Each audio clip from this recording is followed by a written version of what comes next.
Is it? Okay. So I'm going to start. I'm going to start by showing something we do actually do in stage, and I'm going to break down why I do it and how it works. So I think I'll just start it like this. I can see there's probably like 3 people that can help me with this, but normally I use a lot more people, but I'll just kind of run through it verbatim. So I'm going to mention something, and I always run the risk of kind of, ruining the mood when I say this, but it is quite important to me. And it's important to me that I share this part. And that was the fact that I was actually homeless between the age of 19 and 23. You see, my mum was a homeowner, and I thought I'd be a bit of a rebel, so I became homeless.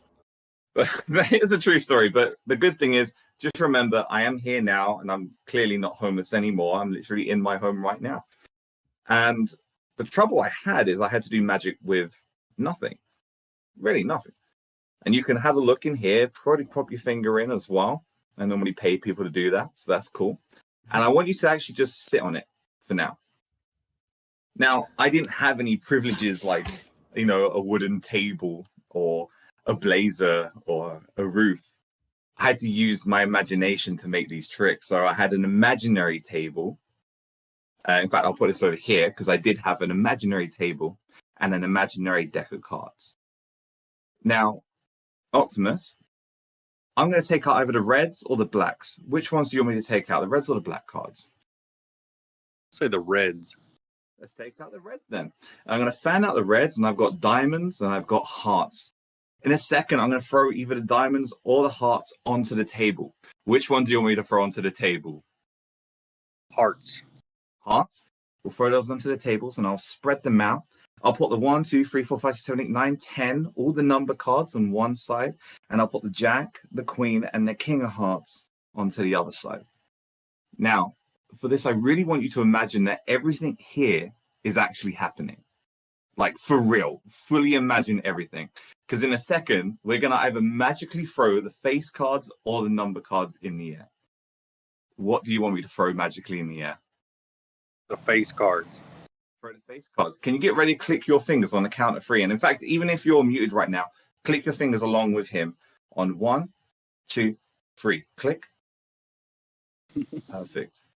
And as you do that, the Jack of Hearts, the Queen of Hearts, and the King of Hearts all just start floating. And look, there's no imaginary strings or anything. Nothing's keeping it up. It's magic. Now, Prime, I'm going to take 2 of those cards away. What 2 do I take? I'll say the Jack and the King. King. Can you reach out of your screen and imagine yourself grabbing that Queen of Hearts, left in the air, and just folding in half? Can you do that for me? Perfect. Now that you got it, just throw it at my wallet, please. Thank you. Now, you checked this beforehand, and it was empty. And think, you made all the choices. You decided what got thrown on the table, what was magically thrown in the air, levitating. That was all your decisions until you decided what card was left in the air. And I don't know if you can see this, but there is now 1 card left. The Queen of Hearts. Good job. I like that. I was actually... I saw somebody use the floating card thing the other day, and it got me thinking about the interesting ways that you could ditch cards. Just, because they're there and they can float away or whatever. Oh, I like that. That's interesting. And that's actually considered Evoque, right? Yeah, so that is an Equivoque. It's a full deck Equivoque. It doesn't matter how you answer it. It's like a Bethesda video game. It doesn't matter what you say. We're going to go the exact route I want to go. There's a couple things. I've got a little note on my phone just to make sure I cover what I was originally covering or originally planning to cover. But the main thing I always feel is important that some people forget when they're designing an Equivoque system or a Magician Choice is to make sure every step of the way feels different. For example, if I started by going, which ones are the blacks? Okay, let's take out that. I've now got diamonds and hearts. Which one do you want to take out? The diamonds? Okay, we're going to use that. It can be very easy to start spotting what doesn't make sense as a spectator. So It's very important you separate each step of the process and go, what can I do different? So let's look at this verbatim for a minute. We need to decide which colors are being removed. That's step one. Step two is diamonds or hearts. Step three is numbers and face cards. And step four is which face card is left. And sometimes there's a step five, depending on the choices you made. So it's very important that each of those steps feel different and feel very naturally flowing at the same time. So you can rewatch this because I know someone's recording this right now. So you'll have a very good idea of exactly how I did it. But just to run through some of the other options and to give credit, a lot of this Equivoque idea came from Chris Ramsey originally. I've changed bits of it. I've made it more suited to me, and I've done a lot of the word changes as well.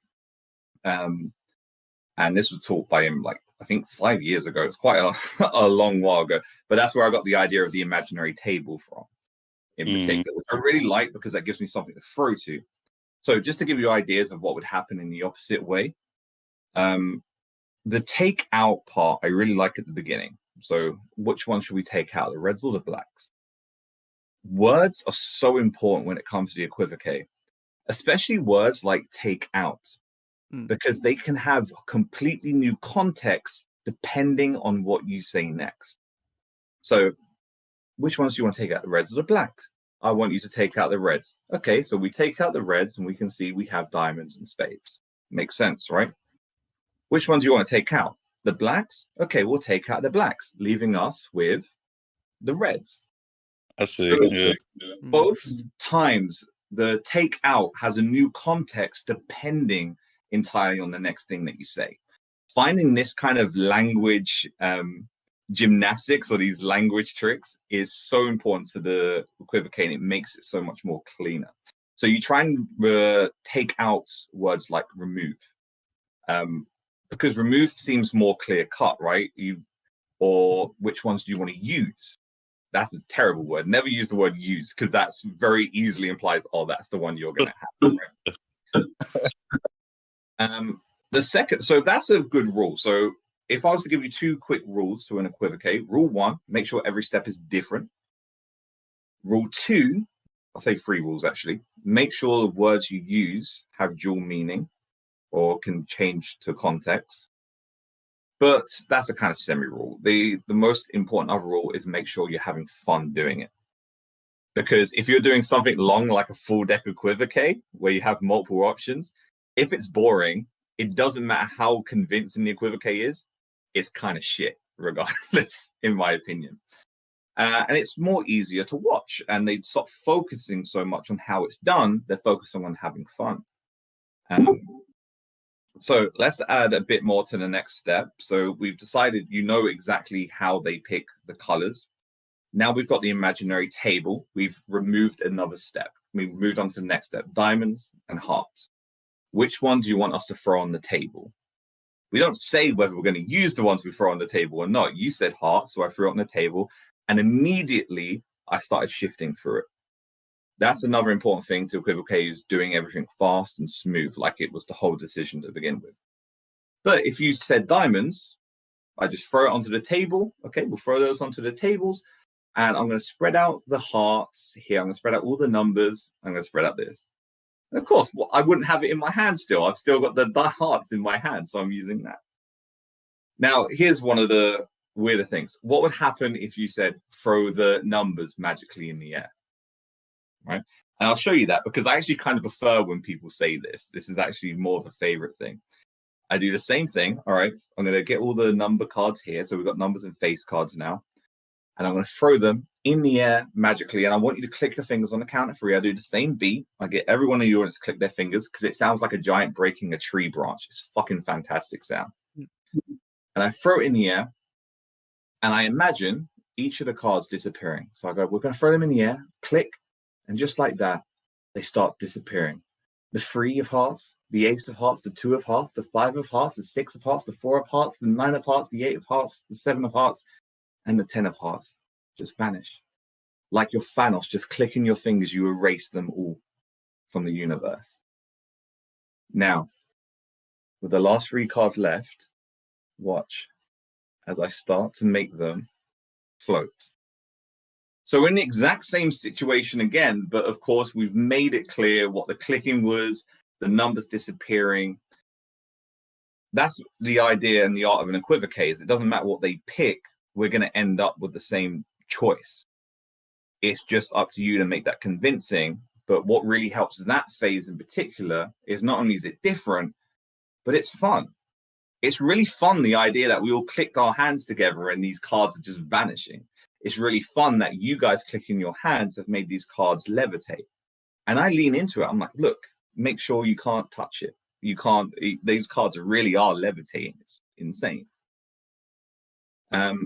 We now have 3 cards levitating, Jack of Hearts, the Queen of Hearts, and the King of Hearts. I like to make this clear for everyone because sometimes it's hard to remember what we're on, especially when I'm talking about making cards disappear. So I say I'm going to take 2 of them away. Now, something you might notice from looking at this is I've said Jack, Queen, King, and I say I take 2 of them away. What 2 do I take? I'm not even really telling them, I'll name 2 cards. I've kind of just told them what 2 do I take. And anyone paying attention, and about 80% of the time they say Jack and King, leaving just the Queen. Which is exactly what happened with you. You might have been kind and trying to make sure it was a nice equivoque for me. I'm not too sure if you already knew what card I was going for. But on the off chance that they say Jack and Queen, you just go up to the person holding the wallet. I normally have it someone sitting under them and just say, take 1 away from me. Whichever one they have, because they have the wallet, I say, you chose that card after they did all this, or I'm left with this card. But the idea at this point, I do what Johnny Thompson, I think it's Johnny Thompson, the guy who teaches Penn and Teller, he always talks about closing the door of a trick. And that essentially means kind of just repeating what happens, just so you can see how impossible it is. But also it really helps frame a narrative, which is quite important for something like this, which is a full deck equivoque. So you go, so remember, you chose every action that happened. This was an imaginary deck. You chose which cards I took out. You chose what cards I threw on the table. I spread them out. I made the cards float exactly which ones you wanted. Right? They didn't know what was going to happen, but now I'm framing it as if they knew what was happening. And that's what people are going to remember. And then, of course, ends up in the impossible location. Hopefully I've explained that clear enough, but I will allow you to ask questions in a minute because there's probably something I haven't explained clearly because this was kind of a last minute idea for me to run through this with you guys. Now, I don't know if you guys are familiar with this, but I'll kind of explain what this is to you. This is called a quiver wallet. It's basically a changing bag. And unfortunately, my camera's not too good enough to show it, but it basically has a secret compartment. And I feel comfortable saying that because that's the whole point of the trailer, is telling you it's a changing bag. So I don't feel bad. I don't feel like I'm exposing anything. And hopefully they don't feel that way as well. But essentially, I can show it open and there's nothing in there. And there is something in there now. Really, really cool thing. It's called I use a Quiver Plus because it's bigger. It fits a playing card. That doesn't mean you have to use that. I love doing that because it adds a kind of magic element to this. But if you want to present it in a more, let's say, traditional mentalist style, you might have it written down as a prediction already that you've given to them and they're holding in their hand the whole time or in their pocket the whole time. For me, this is just a very nice way, especially for something like this, and especially for my presentation, which is the fact that I was homeless. I had to do magic with nothing. So I had to create something from nothing, which is the name of my script. But I just thought I'd show you that because that's something, if you want to use it in the exact way that I use it, that could be something good for you to know. However, what I would like to portray from what I'm saying now is there is probably something fun that you can do and you can think of that will lean more to your style. For example, when you, Brian was saying about the cards floating in the air, you can literally say, I want you to attach a couple balloons to the cards. And, oh, you've made, cool. We're going to treat these cards as they're the birthday cards because they have the birthday balloons. Oh, you attach the balloons and you see them start to float off. Bye. You can make it up to you and your presentational style. You don't have to do it for Brayton that I do it. I just think it's important that you make it somehow fun and engaging for people, while also making sure every step of your equivoque or your magician of choice, however you want to call it, is vastly different, which hides a lot, in my opinion.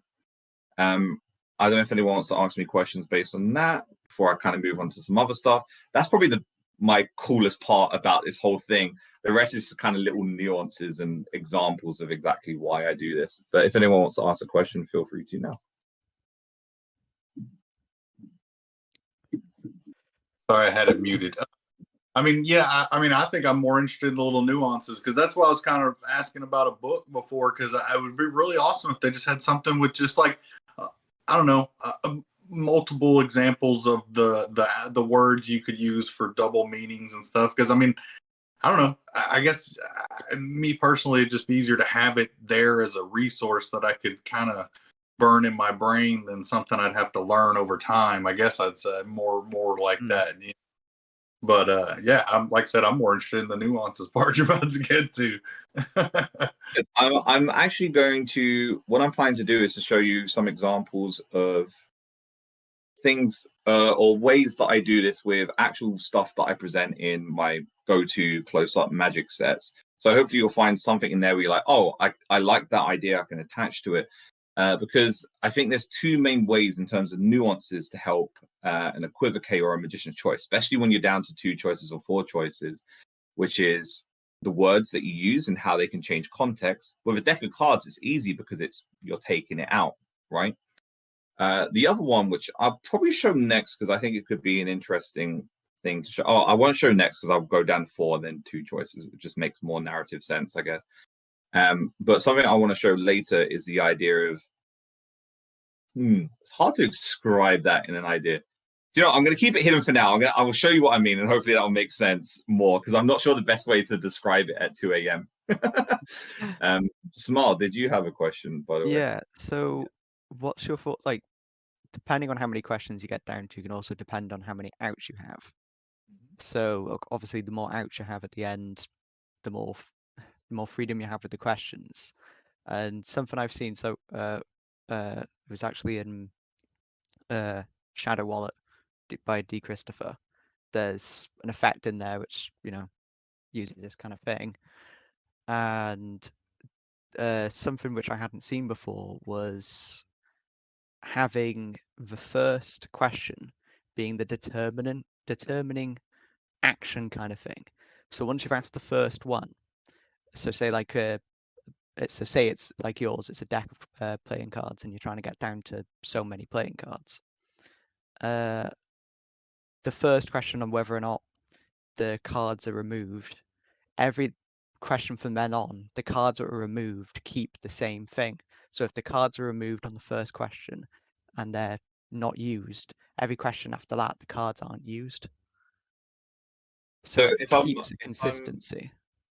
If I'm understanding correctly, you're implying like the first choice is a completely free choice and then it's equivocating. Is that right? The first question is the only equivoque, because after then, depending on how many outs you have, they can be completely free choices, and you can have a consistency with whether or not what they're choosing gets removed and not used, or the cards they choose are always used. So it's, instead of going from, on this question the cards are chosen and they're not used, on the next one they're chosen and that's the ones you continue with, it will always be the cards they choose are the cards they're going to use, or the cards they choose are always the ones which are going to be removed. I think that makes sense. In that case, I would still treat it as, it's basically a one-phase equivoque, right? Yeah. One of the reasons I wanted to start with this is because it basically can have 5 steps to it. So it's a very extreme version of showing you how far to take an equivoque. If you had something like Christopher, I should know his name because I speak to him a lot. Switch 1 by Chris Grace. I'm just going to quote him Chris for sure. It's a half a deck index, so I could just say which one do you want me to take out, and then literally go, you pick, right? It doesn't matter at that point. And you can still go through the steps because you can introduce more audience members, but of course the equivoque process still doesn't matter to a certain extent. I think for a presentational standpoint, you should still make it very different because it's going to be more engaging for an audience rather than, okay, now you pick one, you pick one, you pick one. I think it's just kind of more fun if you make it more engaging and different. But the way to treat that in that case is just, okay, how would I approach a one-step equivoque? Which is, okay, in that case, which one do you want us to take out, the reds or the black cards? And that will work absolutely fine because you're sticking with the language uses and how it can change context at the end. So in that case, in the example you gave, that would work as well. Other ways, and kind of course, because not a lot of things have a half a deck index. I find it more common to see 4 outs at the end of an equivoque, especially with a full deck equivoque, which would normally be all the queens. So you'd have like the queen of hearts, the queen of diamonds, the queen of spades, the queen of clubs. And again, you can treat this exact same process in the exact same way. You just would treat it as less steps. So it might be a 3-step equivoque, which I think is roughly what Joshua Jay's Inferno is, which has the 4 queens at the end. Or Patrick Kuhn's Instagrab, which I think is like a 16. Is it 16? It's a smaller, I think it's all the suits, if I remember right. But I might be misremembering that. But you can view it in the exact same stages that I'm teaching. It's just you have a cheat because you have multiple outs, if that makes sense. Does that make sense? Yeah. Did anyone else have initial questions? So he was just saying basically like, you know, the equivoque plus the multiple outs just makes it stronger as the possibility to. I mean, just like, you know, a double lift and then add a switch to it or something like that. You know, you're just kind of building on two premises instead of just one whole premise. Is that right? What he was just saying? Yeah, pretty much. Right. It's like, say, for example, instead of using this as an empty one and a full one, I could skip a whole step and right at the end go, oh yeah, you haven't picked whether you want this or this, right? You haven't picked whether you want the hearts or the diamonds. So which queen do you want, the diamond or the hearts? And I can make it a free choice, which makes it a bit more powerful, which is great. It's great to have a multiple kind of index to help you at the end, because then you can end an equivocate with a very powerful and very free choice and put very emphasis, put a lot of emphasis on that free choice. It's a particularly powerful way of ending, especially if you don't want to do something like I'm doing. If you consider yourself more of a mentalist presentation or prefer a mentalist presentational skill, I would actually recommend doing that and having a multiple out system. Blake Voigt's multiple out system is like a 4-fold envelope where you can predict, where you can have it as an open prediction and at the end go, what queen do you want? Queen spades, diamonds, hearts. Then depending on the way you open the envelope, you can pull out that exact card, which might be an extremely strong version of you to do an equivocate if you like the mentalist. For me, I don't do it for this trick only because the whole idea of this trick was I wanted to make something from nothing, because obviously my presentation is the fact that I was doing this when I was homeless. And I think there's something very magical in the fact that this card appears in what appears to be an empty wallet. That's my presentational reason of why I did that. However, if you want to do a prediction system, you are 99% of the time better off having a kind of multiple out to combine. But it is very nice to know that you don't need a multiple out system, if that makes sense. And I'm very aware that what I'm saying right now, because I know some people want to see what I say later and stuff like that. And if you are watching this, sorry, because this is kind of a narrative scramble because I'm saying stuff as I'm thinking of it. And I've only just got a couple notes at 2 a.m. But hopefully you guys might be getting some kind of ideas or inspiration just from hearing this so far. I'd like to hope that's the case. And it's also, it's not a lecture. So it's just me not much pressure. giving forth, right? Yeah. But like suddenly when it goes from like 2 to 7 people, then people want to watch it later. It's like, ugh. Yeah. I do now want to show how I do a 4-card equivoque. Or 4 choices you can even put as well. And I really like this. And I'm gonna kind of show you how I used to present this. And this was a trick I used to do a year ago when I was not a year ago, like 2 years ago, when I was really into mentalism and kind of the idea of every magic trick needs I'm trying to think, needs like a deeper meaning and stuff like that. And nowadays, I'm not quite like that. But what I'll normally do is I'll get someone to pick a card. So, I'll get Smile. Can you tell me about, like, if you could choose where you want to be later down the life, or a path you want to be on, or something you want to become in the future, what would it be? A place where I feel happy and comfortable. That's nice. So, I like that. That's cool. A lot of people say, like, I want to be a scientist. I want to finish my exams. I want to fall in love. You're like, I just want to be comfortable. I want to be in a relaxing chair. That would make me good. Happy and comfortable. This will seem weird, but if you were to identify that aspiration with any card in a deck, what would it be? 8 of diamonds. 8 of diamonds. Yeah. Any particular why? Any particular reason why? It's quote unquote my card. It was chosen not by me, by someone else. Do you know what's actually really interesting about that? My card, if I ever got a gimmicked card in my deck, and this is real, I use the 8 of hearts. I'm going to write comfort because that's your aspiration on this card. Yeah. And we're going to see if we can do something with that. I want you to imagine that this whole deck is your future. And this is where you could go in life. Okay? We don't know where it could be. It's all mixed up and full of possibilities. But can you lift up about half of that deck, or 1/3 or 2/3, or however much you want for me to be able to get into a cross-cut force? I'm just going to speak candidly with you guys. This won't fool magicians, but this is really nice for lay people, and I like this presentation. Now, just think, what's the chances of you actually cutting exactly to your card? Thanks. Or 1 in finding 52, 1 in 54. Yeah, probably, right? More than that. Especially if I have jokers. I don't. I do have blank face cards in that deck, I think. But that kind of is like life. You're not guaranteed to just find yourself in that exact situation you want to be in the future. You might be even a few cards away. So let's kind of just narrow it down a little bit. Smile. Mm-hmm. I want you to just raise one of your fingers. Mm-hmm. I'm just trusting you're doing this. Yeah. And just place it on the back of one of these cards for me. So, like, let's just say 1, 2, 3, 4. Just tell me where you place your 2. 2, yeah? Yeah. And can you do the same with your other hand and place it down for me? Which one do you put it on? 4. 4. So you got 2 and 4, yeah? Mm-hmm.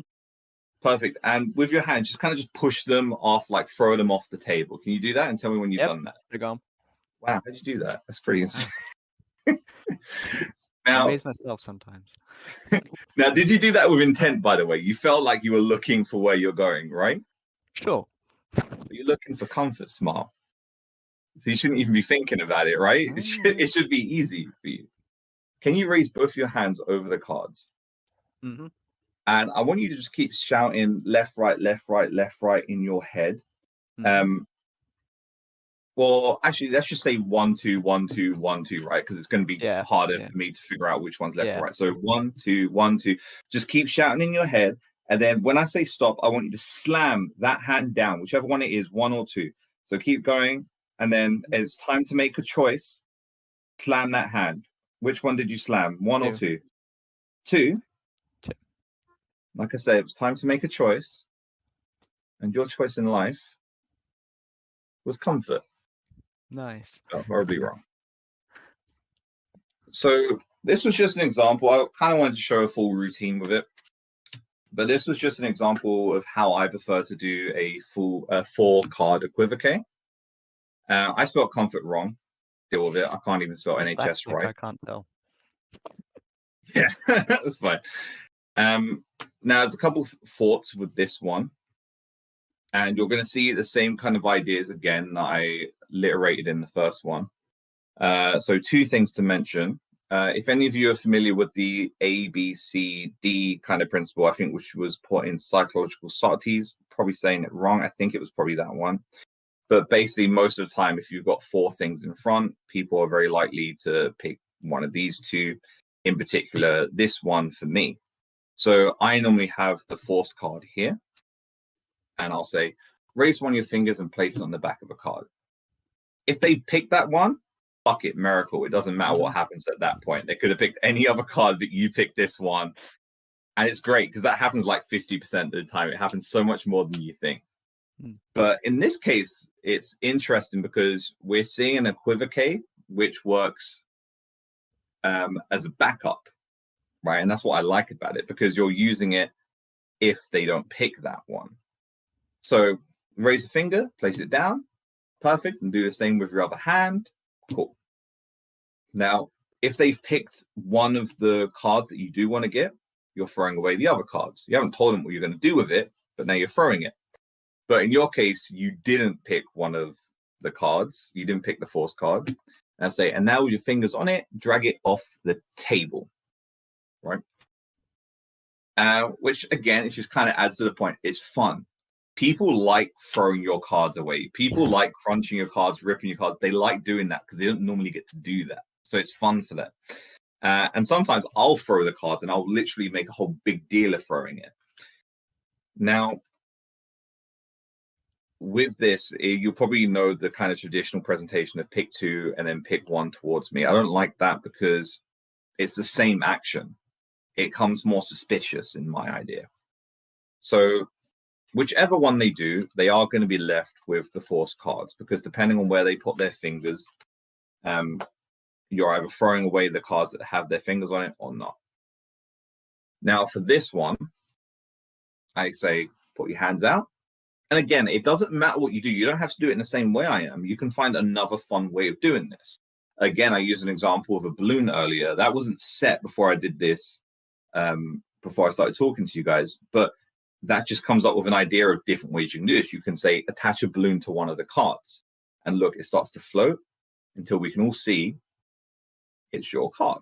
Or it floats away and it goes and it's off, right? It's just to give you ideas of different ways you can present it. I think it's very important that you just make sure it's a different presentation. For me, I like using two hands. I like the idea that they feel like they have to go left, right, and they slam a card. But you might remember, before you slammed your hand, I said, it's time to make a choice. This was important to me in this presentation because, and this is the nuance that hopefully Prime will like, the reason I use that particular word is if you pick the card that's not your card, of course it makes sense that you're going to now push that off the table, because narratively it makes sense. We did that with the last two cards, so of course we're now going to push that off the table. It just makes sense.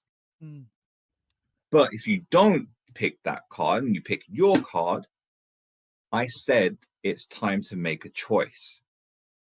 You slam your hand on your card. I'm like, perfect. You made your choice. See, now you've added more context to that choice. You've emphasized that it was their choice and they chose this card after. And of course, it's now their card. For me, that feels so much stronger than the standard way of teaching the 4-card one, which is push 2 forward. Now push one more further towards you until it comes off the table, or whichever one. I feel like it's just more fun. It's more powerful. And again, it just kind of shows the example which I was mentioning earlier, where you can make each step unique, each step fun, and you can use the words to change meaning after. Does that make sense to everyone? Yeah, makes sense to me. Yeah, that was cool. I like that. It made me think, I don't know if you're going to talk about the 3-card force, but the first one I remember learning was, I think it's in Mark Wilson's Complete Course of Magic, and they have the three choices where somebody has the change in their pocket, the other one picks like an item, and the third choice, I believe, is an Evoque with 3 choices. And I think I'm pretty sure in the book it tells you to, you pick one up and then you take it from them and rip it, and then they pick one up and you either tell them to rip it or hang on to it and hand you the other one and rip it, and I think that's kind of what I like. That inspired me for what I like about it, because it's sneaky. I like the sneakiness of it. That's what I like about Magic. I'm never probably going to perform or do anything like that like you do. I I like the brain games of it. I think that's what gets me. Almost I think that's fine. I think a lot of people, I've had a lot of people that have been almost apologetic to the idea that, oh, I might not perform on stage or anything. I don't think that means much. I think performing on stage is kind of cool, but it's not a reason or any indicator whether you're good at magic or not. It's just, if you view it as a hobby, that's sick, and you can be really good at that hobby still. And that's cool for me. Yeah. It's just, I think anything you find passion in is worth sticking with, I mean, you never know what happens down the line, I haven't done a 3-card Equivoque yet. I'm not sure why, but I could treat it exactly as I treated the 4-card one. Put your finger on the back of one, throw it off. It's time to make a choice. Pick your hand, pick one of these two by putting your hand on top. I would go something else. I could just do straight to my hand, put a balloon on it, pick one, perfect, rip that one up. Ha ha ha. Funny. Do your hand thing or tie the balloon as it goes up in the air. I'm going to grab it. I'm going to eat it. As long as it's kind of fun, right? And it's like, oh, there's purpose and interaction with each step of the way. I want to talk about the last thing I want to mention, actually, is I'm going to mention 2 forms of magician's choice, which are just 2-step versions, or a choice of 2 things that I do a lot of time in my close art. And in this case, it's not so much of a previous word change. And part of the reason I want to show this is how you can narratively make sense of a magician's choice. And I don't know how much you guys are familiar with double cross. Quite a famous magic effect. If you're not familiar with it, the idea is you draw an X on your hand with Sharpie, and that X then disappears from your hand and appears on someone else's hand. If you don't have it, I recommend that trick so much, because that trick alone has got me loads of gigs. And it was even a trick that got saw by a Britain's Got Talent scout. It was like, hey, do you want to be on it?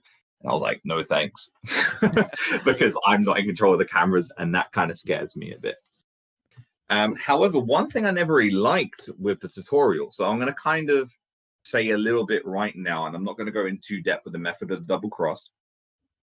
But one thing I never really liked about it, which was you have to do a small magician choice at the beginning.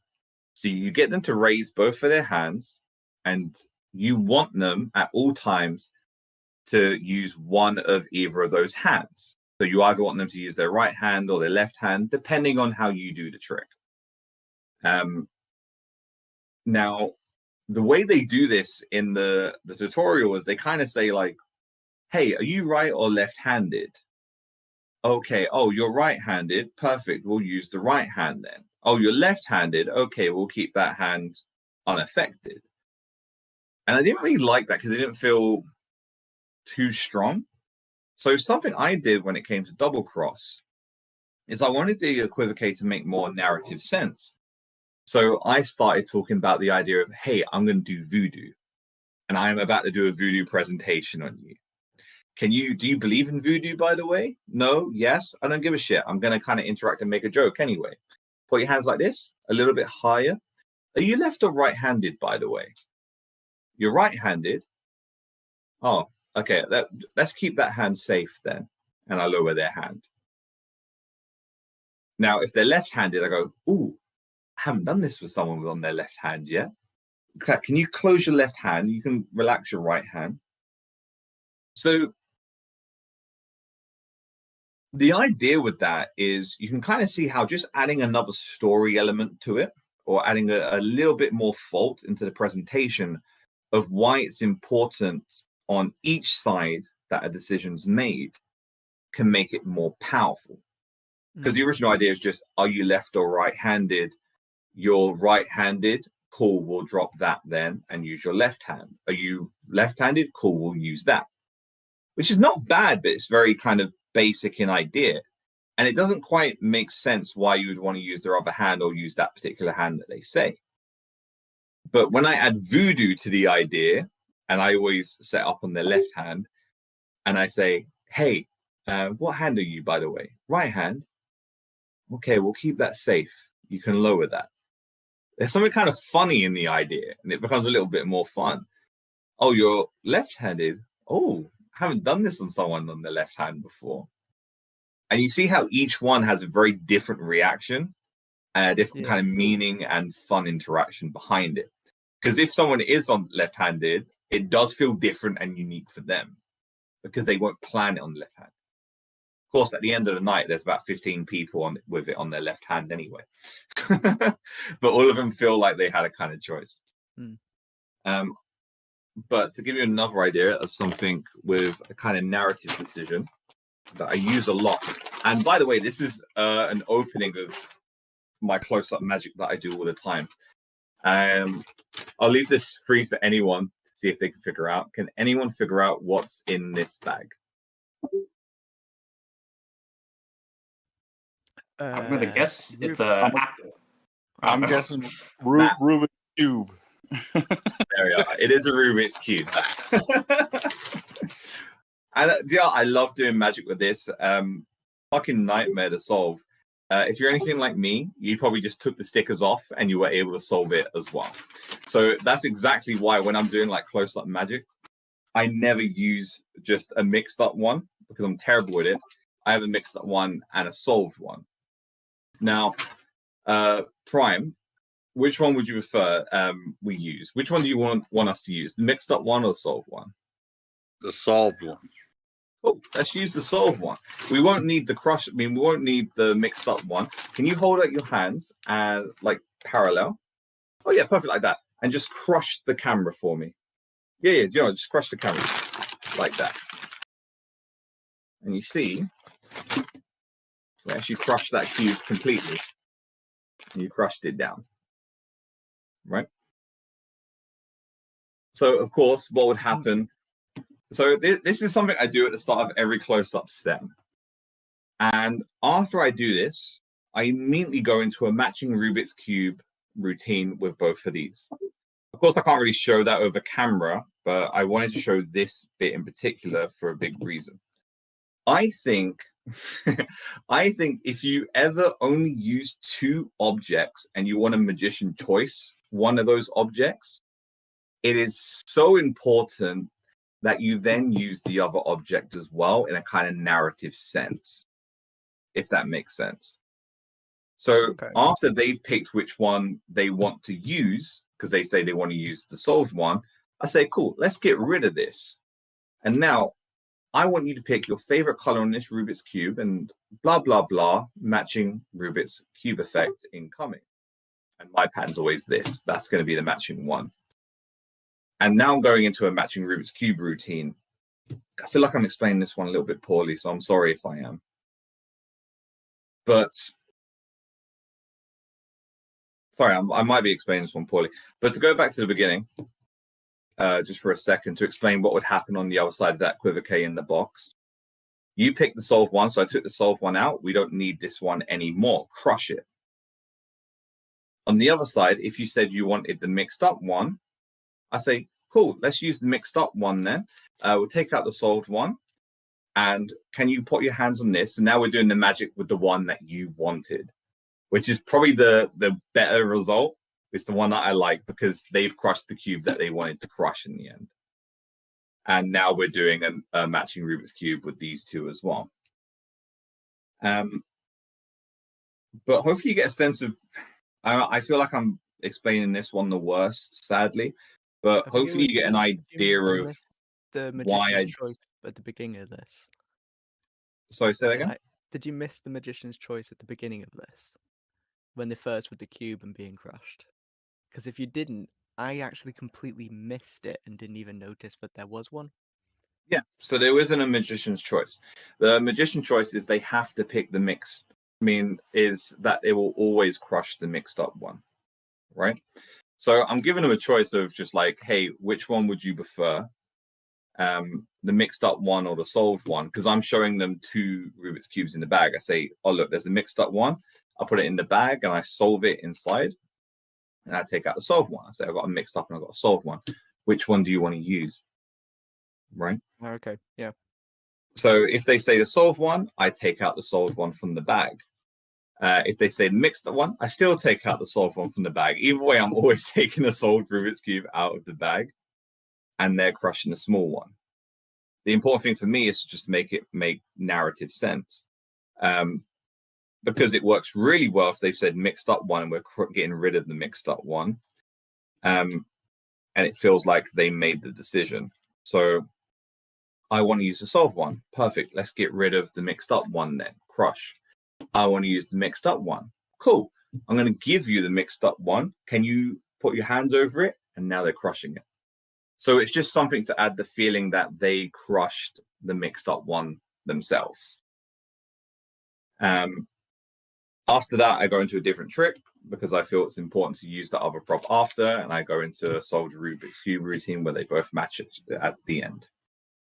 But yeah, that's pretty much kind of should give you an idea of how I think about equivoques and how I use them in Magician's Choice in kind of basic ways. Another kind of simple idea with what I mean by using both as a prop.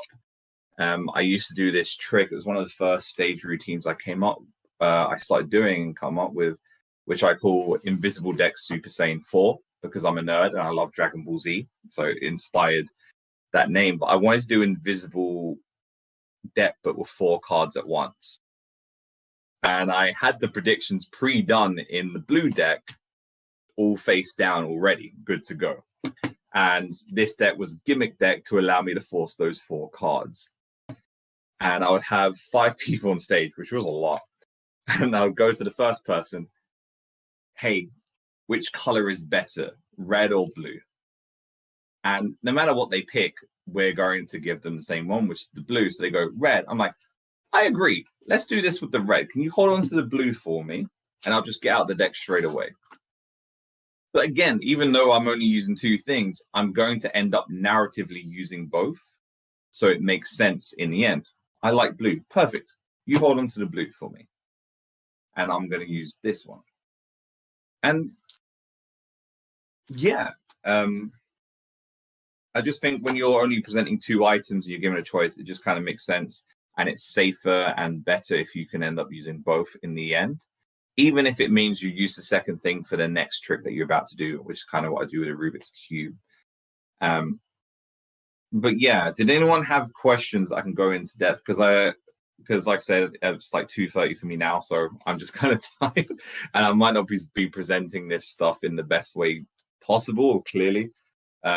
So that's kind of the main stuff I wanted to talk about. So I'll kind of just end on the Q&A, and I'll try my best to answer everyone's questions.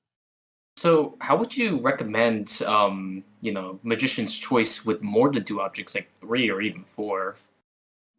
So you've come in this at the end. I think Simon's recording everything, and I go a lot into detail with larger. I do a full deck Equivoque, and I do Equivoque with 4 items. Basically, in short, recognize how many steps that you're using. So a full deck, you're going to pick red to black.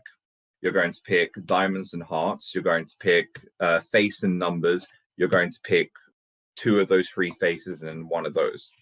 So you recognize each step and you make sure every step is 2 things. 1, fun, and 2, different. Each step has to be different. If you use the same process for every step, especially when there's 5 steps involved, it's going to be really flipping easy for people to figure out. But as long as you make sure there's a different step and you make it fun and weird, it's going to make more sense. But if Simon uploads this, you're going to see how I try to do that with my stage effects and get a good idea of that. Okay, thanks. Did anyone else have a question? When's your book coming out? I don't have a book. A lot of my ideas in Magic don't come from how I've got an amazing technique that is going to change the Magic world. A lot of my ideas in Magic is like I would even call new, but that's a very ambitious word to use in this take. A lot of my focus and my work on Magic is trying to make things presentationally fun and entertaining in a theatrical level. For example, this double act I'm working on with a friend of mine called Emma, which is a comedy mentalist act, which is really weird because it's not normally a thing. It's very much based on the idea of what's funny first, and then how can we make this into a magic trick? How can we connect a magic trick to this? And it's the same way I came with that Equivoque routine, which was I want to do a trick with nothing and show something appear at the end. What can I do with that? So it's about presentation and magic for me. That's how I work things. There was a joke that me and Emma wanted to do where we say, for this trick, we want to make sure we get someone on stage that is very definitely over the age of 18. So when you make sure you have ID with you, passport, ideally. Can you come on stage? Perfect.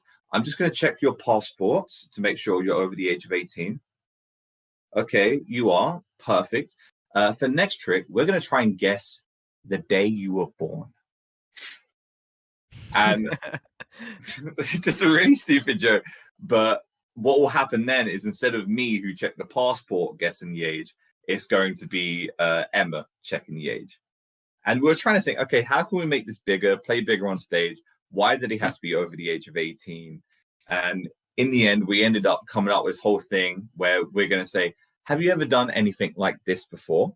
And on that side of the leaflet, it's going to say like flying abroad to another country. But on the audience side, it's going to say strip show.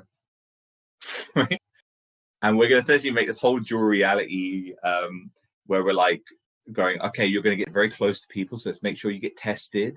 You know what's coming next. We need you to take your jacket off and your belt.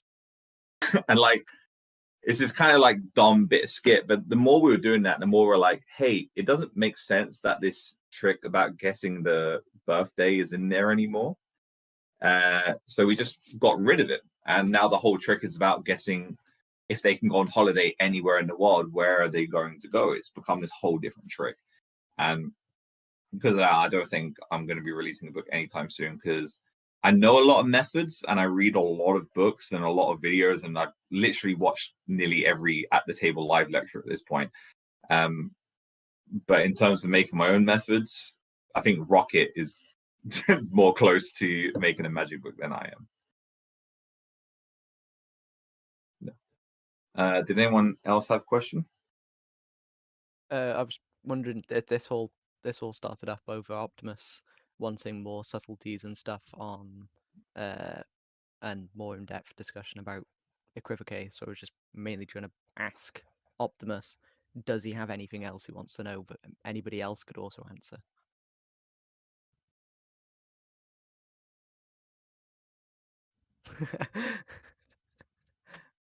The mic's on mute, so I'm going to take that as a no. I guess I'll just add one more thing. You know, when I was reading about it and learning about it, like, I don't want to, it sounds weird, but I thought there was, I don't know how to word this correct way. It seems more basic than I thought it would be. You know what I'm saying? Like, it's like I know there's subtleties and stuff, but I just wish, I don't know. Like I said, I don't know if that makes sense for what I'm saying, because it makes sense to me. I mean, I'm 39 years old. I've been a salesman. I know how people work and stuff, you know? So, I mean, like, it's, I guess almost like I get that feeling of people when kind of like that. So I understand how you don't want to steer things the wrong way and stuff like that. I just thought, I don't know, there'd be a little more focused of the art of it, I guess. And I mean, and this was awesome to answer all my questions. I just mean, I guess in my head, that's why I was asking about a book, because it seems like somebody would have wrote that down and just like had a whole spiel on just like the ins and outs and options. And I mean, this gave me so many great ideas. I very appreciate this. I mean, like, you understand what I mean, though? I think I've got a good idea. I worked in sales for a while myself. Did you ever have to do like sales demonstrations or pitches? Did you ever have stuff like that? I say sales. No, more. I guess I mean dealing with customer service, because I wasn't in like selling automobiles or anything. I worked in retail, you know. But I mean, I was a manager, so I dealt with all the pissed off people. And I mean, I just, I get dealing with people. I just, like I said, I don't know. I guess I thought it'd be a little more options of what than it's just. But I mean, it is. It's truly what it says, Magician's Choice. I just, when we started off, I asked you if Equivoque was Magician's Choice, and I just didn't know if there was branches that weren't just this. You know what I'm saying? Yeah. One thing, I'm trying to think of a way in which I can directly communicate this with you in your job experience. But you've probably had experience where you want a customer to go towards something in particular or go down a certain route. And you basically try and guide them on the way. And you might have different steps to do that. Or you might have different preset answers, because especially if you've done customer service, you would have already heard the same thing 5,000 times. In fact, I used to answer all the emails for my workplace, and I literally had a Word doc sheet open of just typical copy and paste answers that I give people. And you're laughing, so I know you understand that straight away. That really is what an equivocate is. It's making those predetermined answers that you would copy and paste for your emails, but just have two different routes that lead to, please send further feedback to our Facebook page. Like, it makes it feel like they're being directly interacted with, but leading to the same solution. So to add further point to this, when I do the full deck equivocate, just to give a kind of physical example instead of just a direct customer service metaphor, I give them a choice of magically throwing the number cards or the face cards in the air. If you do want to know one kind of subtlety with this, in my experience, when you give people two choices, normally they go for the second one. So if you do want them to particularly do one choice out of two, if you go, do you want me to throw the number cards face up in the air or the face cards face up in the air? And like even just changing your vocal tone, normally it's like, I feel like it's an 80%. I don't have an actual statistic to prove that. But for me, normally people pick the second one, to the point where in Digital Force Bag, I do this whole thing of going, do you want me to, like, I do a whole numbers route where I say you can have this number be 76 or 67. And I found they always say 67. They always pick the second number. But more importantly, because that's a nice little subtlety, you might just like knowing it's normally a second choice. But I've made each of those throwing cases different. If you throw the face cards, click your fingers together, they float. That's magic. And just, I'm really expressive of it. I'm like, oh, wow, they're actually floating. I really pretend and lean into it. If you throw the number cards in the air, they're all disappearing one by one.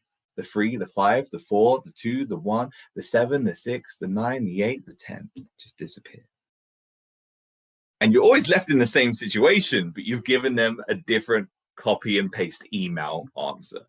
So what might be weird to you is, I think to a certain extent, you've already dealt with equivoques and magician choices in the past, and you've gained experience towards it, which might make this seem a bit simpler for you in just a weird matter that you're not realizing, because you might already be doing it, but not realizing it. So that's all you just need to do for this. Just take every step and go, how can I make this weirder and more unique or more fun and more enjoyable? Can I attach a balloon to it? Can we tie rocks to it that fall it to the ground? Can I get them to rip it up? Can I eat one? Because we're at a restaurant. Picture we're at a restaurant. We've got these two cards here. Which one do you think would be more delicious? This card, cool. Let's put that on the plate.